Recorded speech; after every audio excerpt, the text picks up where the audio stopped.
At last, we are given a charge. We are given an accusation leveled at Jesus. It is given in John 19, verse 7. The Jews answered Pilate, "We have a law, and according to that law, he ought to die because he has made himself the Son of God."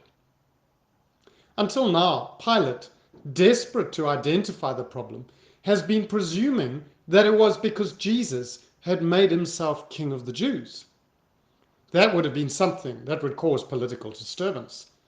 The Jews already had an emperor given king, King Herod. But suddenly the charge is far more disconcerting. In fact, we are told in the very next verse that when Pilate heard this statement, he was even more afraid.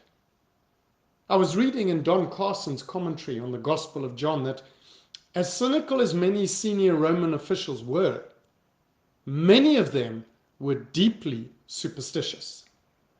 To a Greco-Roman ear, the accusation that he has made himself the Son of God placed Jesus in an ill-defined category of divine men, gifted individuals who are believed to enjoy certain divine powers. If Jesus was a Son of God in this sense, Pilate might well feel a twinge of fear. He had just had Jesus whipped. End of quote. No wonder he was afraid. He had not just had Jesus whipped. He had been ignoring him, entertaining the thought of crucifying him. His soldiers had been mocking his kingship with a purple robe and a crown of thorns.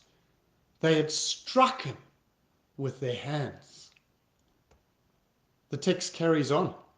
He entered his headquarters again and said to Jesus, "Where are you from?"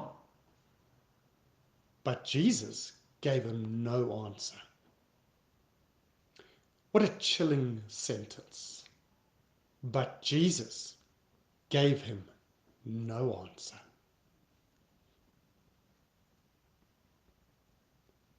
Why should he? Twice he has answered the question, "Are you the King of the Jews?" And twice his answers have been ignored. Why should Jesus continue to answer Pilate when it is blatantly obvious that an injustice is being repeatedly perpetrated? As we face COVID-19, we too are feeling even more afraid than before. But therein is our problem. If we had been truly listening to God as we meditated on his word, we would have always known that, in the words of Proverbs 1, the fear of the Lord is the beginning of knowledge.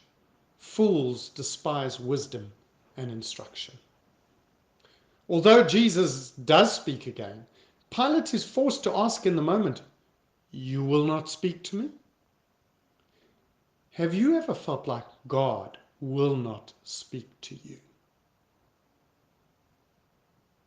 But the fact of the matter is that he has been speaking.